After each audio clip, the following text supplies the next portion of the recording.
तो जानते हैं अपना प्रश्न। मानव अधिकार की प्रस्तावना, उद्देश्य, महत्व और प्रकार को समझाइए। तो जानते हैं इसका उत्तर। मानव अधिकारों की सार्वभौम घोषणा universal declaration of human right UDHR संयुक्त राष्ट्र महासभा द्वारा 10 दिसंबर 1948 को अपनाई गई थी। यह मानव अधिकारों का सबसे महत्वपूर्ण अंतर्राष्ट्रीय दस्तावेज है। तो अब जान लेते हैं इसकी प्रस्तावना। मानव अधिकारों की सार्वभौम घोषणा की प्रस्तावना में मुख्य रूप से निम्नलिखित बातें कही गई हैं। इसमें पहला पॉइंट है, मानव परिवार के सभी सदस्यों के जन्मजात गौरव और समान तथा अवचित अधिकारों की स्वीकृति ही विश्व शांति, न्याय और स्वतंत्रता की बुनियाद है।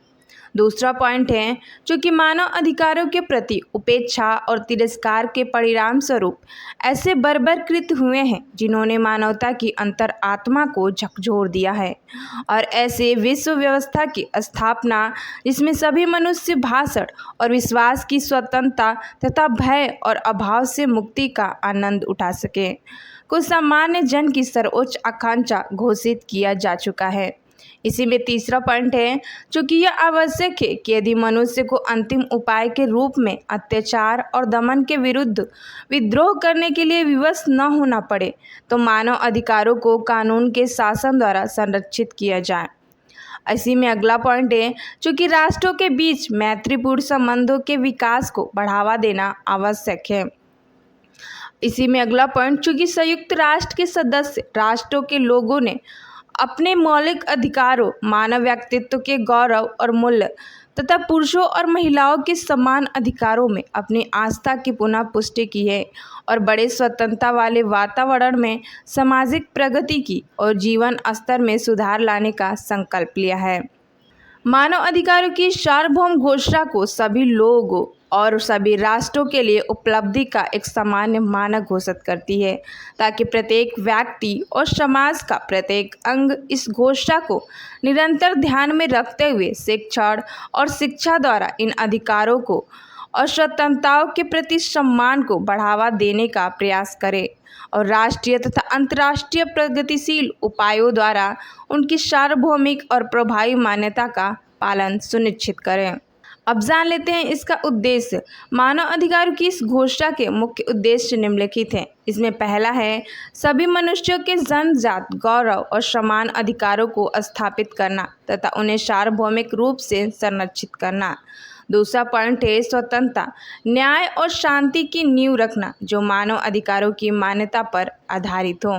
तीसरा पॉइंट है, द्वितीय विश्व युद्ध जैसे बर्बर कृत्यों की पुनरावृत्ति को रोकना, इसमें भय और अभाव से मुक्ति, अभिव्यक्ति की स्वतंत्रता आदि शामिल हैं। चौथा पॉइंट है, कानून के शासन द्वारा अधिकारों की रक्षा करना ताकि लोग अत्याचार के विरुद्ध विद्रोह पर विवश न हो।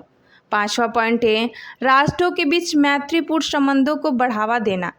छठा है, शिक्षा और जागरूकता के माध्यम से सभी लोगों और समाज के अंगों में इन अधिकारों का सम्मान बढ़ाना। सातवां पॉइंट है, राष्ट्रीय और अंतर्राष्ट्रीय स्तर पर प्रगतिशील उपायों द्वारा इन अधिकारों की प्रभावी मान्यता और पालन सुनिश्चित करना। यह घोषणा बाध्यकारी संधि नहीं है, लेकिन यह अंतर्राष्ट्रीय मानव अधिकार कानून की नींव बनी है और दुनिया भर में मानव अधिकारों की नीतियों, संविधानों तथा कानूनों को प्रभावित करती है। अब जान लेते हैं इसका महत्व। मानव अधिकार वे बुनियादी अधिकार है जो हर इंसान को सिर्फ इसलिए मिलते हैं क्योंकि वह इंसान है। इनका कोई लेना देना नहीं है जाति, धर्म, रंग, लिंग, देश या अमीरी गरीबी से। ये जन्म से ही मिलते हैं और कोई भी इन्हें छीन नहीं सकता है। जान लेते हैं मानव अधिकारों का महत्व। पहला है, इंसानों की गरिमा बचाते हैं, यानी हर व्यक्ति को सम्मान और इज्जत के साथ जीने का अधिकार है। दूसरा महत्व है, स्वतंत्रता देते हैं, यानी बिना डरे बोलने, सोचने, घूमने और फैसला लेने की आज़ादी मिलती है। तीसरा महत्व है, समानता लाते हैं, अमीर गरीब, पुरुष महिला, ऊंच नीच सबको बराबर माना जाता है। चौथा महत्व है, शोषण और अन्याय को रोकते हैं, जैसे बाल मजदूरी, जबरन शादी, छुआछूत या बिना वजह जेल में भेजने को रोकते हैं। पांचवा है शांति और विकास में मदद करते हैं।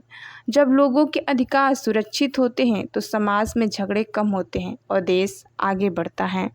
छठवां महत्व है सरकार को जवाबदेह बनाते हैं। सरकार को याद दिलाते हैं कि वह लोगों की भलाई के लिए है, न कि लोगों को दबाने के लिए। इसे आसान शब्दों में समझें तो मानव अधिकार एक ढाल की तरह है जो कमज़ोर लोगों को ताकतवर लोगों या सरकार के गलत कामों से बचाते हैं। अब जान लेते हैं इसके प्रकार यानी मानव अधिकारों के प्रकार। मानव अधिकारों को आमतौर पर 3 भागों में बांटा जाता है। इसमें पहला है नागरिक और राजनीतिक अधिकार। इसमें ये आज़ादी और सुरक्षा से जुड़े अधिकार हैं, जिसमें पहला पॉइंट है जीवन का अधिकार। कोई बिना वजह मार नहीं सकता। बोलने लिखने की स्वतंत्रता, सोचने धार्मिक की आज़ादी, बिना वजह गिरफ्तार न होना, निष्पक्ष मुकदमा और वोट देने का अधिकार, यातना से मुक्ति। दूसरा है आर्थिक सामाजिक और सांस्कृतिक अधिकार। ये जीवन जीने और खुश रहने से जुड़े हैं। खाना, कपड़ा, घर का अधिकार, शिक्षा पाने का अधिकार, काम करने और उचित मजदूरी का अधिकार, स्वास्थ्य सुविधाएं, आराम और छुट्टी का अधिकार, सांस्कृतिक और भाषा को बचाने का अधिकार। इसी में तीसरा है सामूहिक या तीसरी पीढ़ी के अधिकार। ये पूरे समुदाय या देश के लिए है। इसमें स्वच्छ पर्यावरण का अधिकार, विकास का अधिकार, शांति का अधिकार, प्राकृतिक संसाधनों पर अधिकार शामिल है। ये सभी अधिकार एक दूसरे से जुड़े हैं। उदाहरण के लिए अगर किसी को भूखा रखा जाए तो वह पढ़ भी नहीं पाएगा और अपनी आवाज़ भी नहीं उठा पाएगा। भारत में इन अधिकारों को संविधान में मौलिक अधिकारों के रूप में दिया गया है। मिलते हैं नेक्स्ट वीडियो में नेक्स्ट टॉपिक के साथ। तब तक के लिए जय हिंद, जय भारत।